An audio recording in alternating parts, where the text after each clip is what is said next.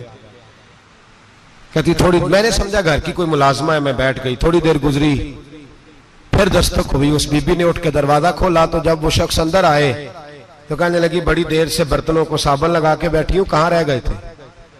کہتی ہیں وہ صاحب کہنے لگے بس ذرا مصروف ہو گیا تھا. دوڑے گئے, کنویں سے پانی نکالا, بی بی کو دیا, اس نے برتن دھوئے. کہتی ہے پھر تھوڑا سا سرکہ اور ایک رات کی روٹی وہ لائی, اس شخص نے کھائی. میں نے کہا کہ یہ دونوں گھر کے ملازم ہیں, میاں بیوی کام کرتے ہیں. جب وہ کھانا کھا چکے تو وہ عورت میرے پاس آئی, کہنے لگی اٹھ کے مل لو امیر المومنین سے. میں نے کہا کون امیر المومنین؟ تو کہنے لگی کب سے تو آئے ہیں, یہ جس نے کنویں سے پانی نکالا یہی مسلمانوں کا امیر ہے, اور یہ جس نے درخت کے نیچے بیٹھ کے سرکے سے روٹی کھائی ہے یہی ہے. یہ فرشتوں کی داستان نہیں, یہ وہ لوگ ہیں.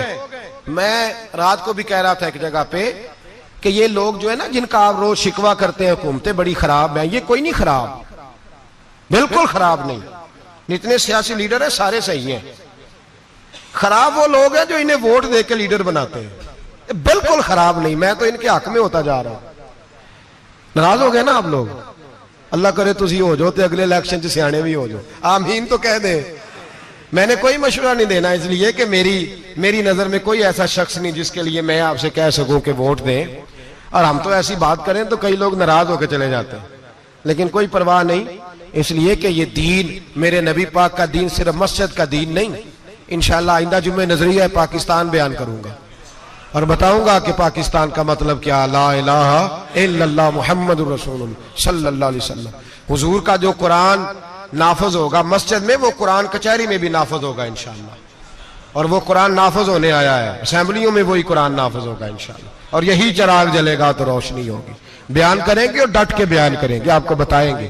جو بات سمجھا رہا ہوں فی الوقت وہ سمجھے, مجرم وہ نہیں جو بڑا بن کے لوٹتا ہے, مجرم وہ ہے جو اس کو سپورٹ کرتا ہے, جس نے اسے بڑا بنایا ہے. یہ یاد رکھ لیں, ہماری کوئی بچت نہیں ہوگی, ہم سے پوچھا جائے گا. ہم سارے کچہری میں کھڑے ہوں گے, اللہ سوال کرے گا کہ تم بتاؤ تم ان کے مددگار کیوں بنے تھے, تم سپورٹ کیوں کرتے تھے, یہ پوچھا جائے گا اور ہم نے جواب دینا ہے. بہرحال عام دام پر سر مطلب جناب عمر بن عبدالعزیز رحمت اللہ علیہ کے وہ بی بی گئی تو کہنے لگی کہ یہ امیر المومنین نے کہا. وہ اٹھ کے حاضر ہوئی, کہا حضور میں عراق سے آئی ہوں, میرا خامد فوت ہو گیا, میری 5 بیٹیاں ہیں, وظیفہ لگا دے. وہ بی بی کہتی ہے میرا دل تھا کہ یتیم بچیوں کا 100 دینار سال کا لگا دیں گے تو بڑی بات ہے. کہتی ہیں جب میں ان کے پاس گئی تو حضرت عمر بن عبدالعزیز کو بتایا تو وہ رونے لگ گئے اور مجھ سے معافیاں مانگنے لگے. میں نے کہا حضور آپ کیوں معافی مانگتے ہیں؟ تو کہنے لگے اس لیے معافی مانگ رہا ہوں کہ تو میری رعایا میں تھی اور تیری 5 بچیاں یتیم تھی، تجھے خود چل کے آنا پڑا ہے. میرا کام تھا تیری خبر لیتا، معاف کر دے اللہ کی رضا کے لیے. انہوں نے وظیفہ لکھنا شروع کیا تو میری ایک بچی کا 1000 دینار سال کا لکھا. میں نے کہا اللہ تیرا شکر ہے. پھر دوسری بچی کا 1000 لکھا تو میں نے کہا اللہ تیرا شکر ہے. تیسری کا 1000، چوتھی میں نے کہا شکر ہے. جب چوتھی کا لکھا تو میں نے کہا اللہ آپ کا اقبال بلند کرے، اللہ آپ کو ہمیشہ اسی طرح پھلتا پھولتا رکھے. کہتے ہیں جناب عمر بن عبدالعزیز نے قلم رکھ دیا، فرمانے لگے میں 5ویں کا وظیفہ نہیں لکھوں گا، 4 بہنوں سے کہنا بانٹ کے اسے بھی دے دیں. کہا حضور کیوں؟ آپ فرمانے لگے جب تک تو اللہ کا شکر ادا کر رہی تھی میں بھی رب سے جڑا ہوا تھا اور اللہ سے ڈر کے لکھ رہا تھا. اب تو نے میری تعریف کی ہے، اب میری ذات آ گئی ہے، اب میں اگر یہ وظیفہ لکھوں گا تو اس سے اللہ راضی نہیں ہوگا، اس سے میرے نفس میں ریا پیدا ہوگی. اب میں 5ویں کا نہیں لکھوں گا، جا اور جا کے عراق کے گورنر کو دے. بی بی کہتی ہے میں گھوڑے پہ بیٹھی اور میں چند دنوں کے بعد عراق پہنچی. جب سویرے آ کے میں نے والی عراق کو رکا دیا تو وہ چیخ مار کے رویا. میں نے کہا کیا ہوا؟ تو کہنے لگا بی بی آج رات کو حضرت عمر بن عبدالعزیز کا انتقال ہو گیا، فوت ہو گئے، تو انتقال کر گئے. کہتی میں بھی تڑپ کے روئی. میں نے کہا میری یتیم بچیوں کا کیا بنے گا؟ تو وہ گورنر کہنے لگا تیرے وظیفے جاری رہیں گے، تجھے ملتے رہیں گے. تو کہنے لگی کیسے؟ کہنے لگا میں اگر تو گورنر رہا تو تیرا وظیفہ جاری رہے گا، اور اگر گورنری سے اتر بھی گیا تو میں ذاتی طور پہ مالدار ہوں، پھر بھی تیری بچیوں کے ماہانہ پیسے پہنچتے رہیں گے. میں نے کہا تو کیوں دے گا؟ کہتی وہ رو پڑا. کہنے لگا اگر امیر حضرت عمر بن عبدالعزیز جیسے ہوں تو پھر اللہ گورنروں کے دلوں میں بھی رحم ڈال دیا کرتا ہے، پھر میرے جیسے لوگوں کو بھی وہ بدل دیتا ہے. حضرت عمر بن عبدالعزیز گھر آئے، 3 بیٹیاں تھیں. ایک کو آواز دی وہ آئی تو اس نے منہ پہ ہاتھ رکھا ہے، دوسری کو آواز دی وہ آئی تو منہ پہ ہاتھ رکھا ہے، تیسری کو آواز دی تو منہ پہ ہاتھ رکھا ہے. آپ نے اپنی بیوی سے کہا کہ یہ بچیاں منہ پہ ہاتھ کیوں تینوں نے رکھا ہوا، کیا بات ہے؟ تو بی بی رو پڑی، کہنے لگی 4 دن ہو گئے میری بیٹیاں پیاس سے روٹی کھا رہی ہیں، 4 دن ہو گئے. ان کے منہ سے بدبو آتی ہے اس لیے وہ آپ کے سامنے آتی ہیں تو منہ پہ ہاتھ رکھ لیتی ہیں 4 دنوں سے. بی بی رو رہی ہے، حضرت عمر جلال میں آ گئے. آپ فرمانے لگے تو یہ رو رہی ہے، تو روئی ہے، تو نے میرے گھر میں رہ کے اللہ کی ناشکری کی ہے، تو شکر ادا نہیں کرتی کہ 3 وقت پیاز اور روٹی تجھے گھر کی 4 دیواری کے اندر مل جاتا ہے؟ رو رہی ہے. میں آ میرے ساتھ باہر نکل، تجھے وہ لوگ دکھاؤں جو جھونپڑیوں میں رہتے ہیں اور مانگ کے کھاتے ہیں. آ تجھے دکھاؤں. اتنی ناشکری کہ گھر کے اندر پیاز پہنچ رہا ہے، روٹی پہنچ رہی ہے اور تو کہتی ہے میری بیٹیاں پیاز سے کھاتی ہیں. شکر کر فاقے نہیں کاٹنے پڑے. پھر اگلے لفظ کہے تو رو پڑے. قدرت تھی جس باغ بنائے، جگ سنسار تمامی،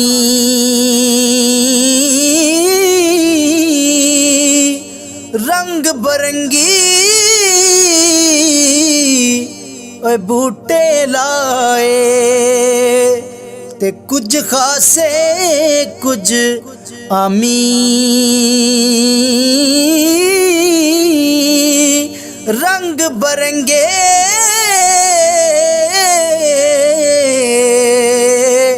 بوٹے لائے.